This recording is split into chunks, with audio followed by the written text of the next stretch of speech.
మీ ఎలాంటి వ్యాపార ప్రకటనలకైనా వెంటనే మా ఛానల్ సంప్రదించండి. మహాదేవ నమస్కారం. మహాదేవ శ్రీమాత్రే నమః. గురుగారు, కళలో మనకి చనిపోయిన బంధువులు కొంతమంది కనిపిస్తూ ఉంటారు అప్పుడప్పుడు మనకి.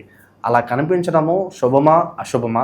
అసలు వాళ్ళు మనతో ఏం చెప్పడానికి ప్రయత్నిస్తారు అలా కలిసినప్పుడు, కనిపించినప్పుడు కళలో? చనిపోయినటువంటి వ్యక్తులు కళలో కనిపించడము అనేటువంటిది ఒక గొప్ప అదృష్టంగా మనం భావన చేసుకోవాలి. ఫస్ట్ ముఖ్యంగా.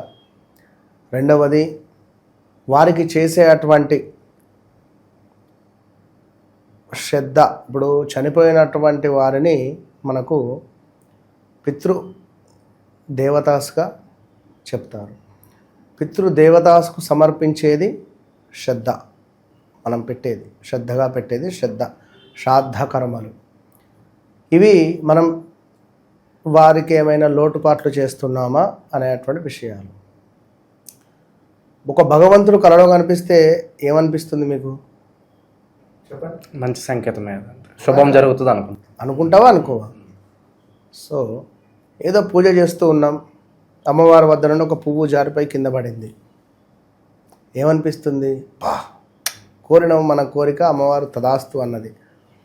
అట్లనే చనిపోయినటువంటి తల్లిదండ్రులలో ఎవరైనా ఒకరు, తండ్రి ఉదాహరణకు, నవ్వుతూ మనకు కనబడుతున్నాడు, పదే పదే వస్తున్నాడు అంటే నీ అందు తండ్రి యొక్క అనుగ్రహము ఉన్నది, సంతోషంగా నీ జీవితాన్ని గడపబోతున్నామని అర్థం.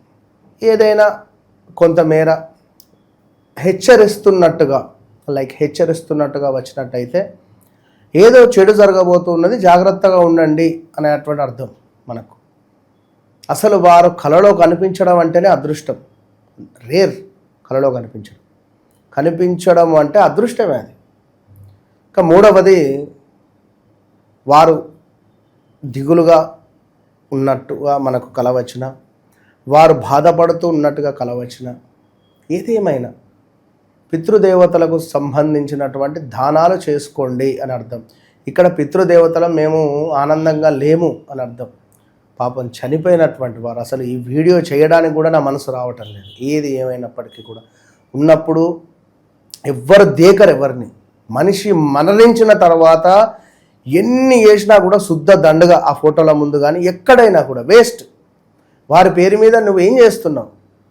మరణించినటువంటి వారిని దూషించినా నీకు విపరీతమైనటువంటి 10 జన్మలకు కూడా సరిపోలేని నువ్వు బాధను మోసే పరిస్థితి ఉంటుంది. వారు నీకు జన్మించడమే ఎక్కువ, నీకు జన్మను కల్పించడమే ఎక్కువ. సో మా తండ్రి అట్లా, మా తల్లి ఇట్లా, నో, మనం రైట్ చేయడానికి లేదు. వారు ఏదన్నా చేయనివ్వండి. సో నీ కర్మకు నువ్వు వాళ్ళ కడుపులో పుట్టినవు అంతే. కనుక మీ కర్మను నువ్వు సార్థకతం చేసుకోవాలి. తప్పకుండా మర్చిపోకుండా ప్రతి అమావాస్యకు వారికి దానం ఇవ్వండి. ఎందుకు ఏం చేసుకుంటారు? ఇవాళ రేపు బయటికి పోతే 100,000 ఖర్చు అయిపోతున్నాయి.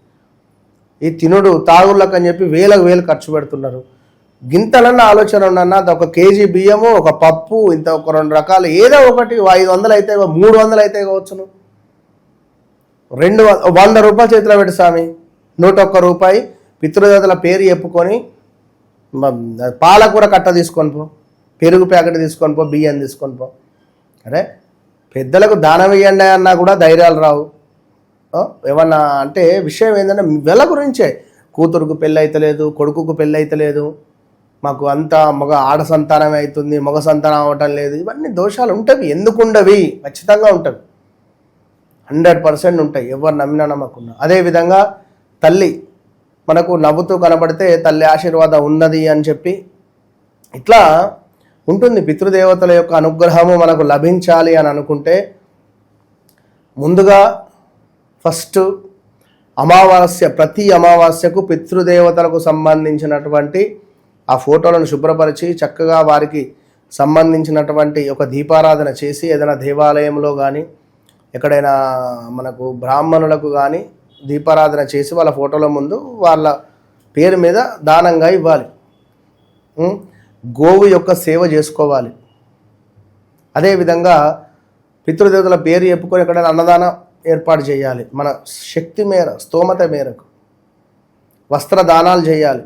గొడుగు దానంగా ఇవ్వాలి. ఎండాకాలం చెప్పుల దానంగా ఇవ్వండి పితృదేవతల పేరు చెప్పుకొని. ఇవన్నీ యోగాన్నే తెచ్చిపెడతాయి మనకు. పితృదేవతల యొక్క అనుగ్రహము ఉంటే భగవంతుడు కూడా ఆపలేడు.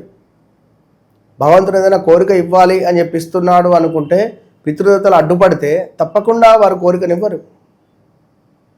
అదే పితృదేవత ఆత్మ సంతోషించింది అని అనుకుంటే భగవంతుడు కూడా అడ్డుపడలేడు, భగవంతుడే మురిసిపోతాడు.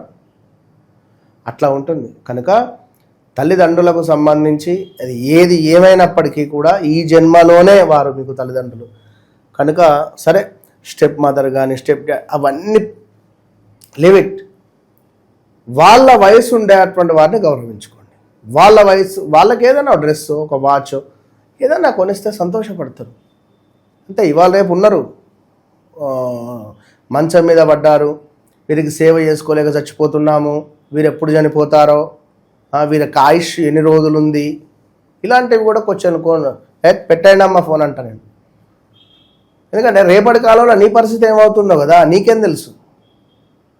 కనుక స్మరించాలి, సేవ చేయాలి. మనకు అట్లా రాసి ఉంటే అది ఎంతటి ఆనందం అంటే అంతటి ఆనందం. వాళ్ళు దొరుకుడు, వాళ్ళు ఉండు, తాతలు ముత్తాతలు కానీ అమ్మమ్మలు కానీ వారితో ముచ్చట పెడుతుంటే వాళ్ళు చెప్తారు వారి కాలంలో బ్రిటిషులు కానీ వారికి సంబంధించినటువంటి ఏం రూపాయి కాయిన్స్ ఉన్నాయి, అప్పుడు 5 పైసల కాయిన్స్ ఉండే, 10 పైసల కాయిన్స్ ఉండే, వారు ఏం ఆటలాడుకున్నారు, వాళ్ళు ఏం చేసిండ్రు.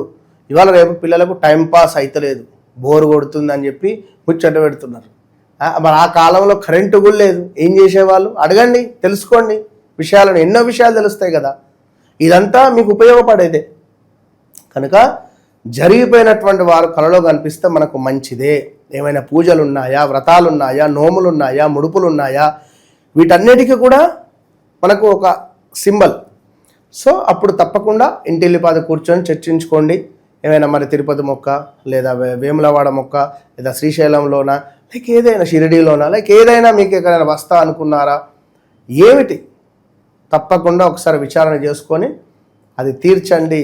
ఎక్సలెంట్ ఉంటుంది. మంచి విశ్లేషణ అందించారు గురుగారు, ధన్యవాదాలు. మహాదేవ.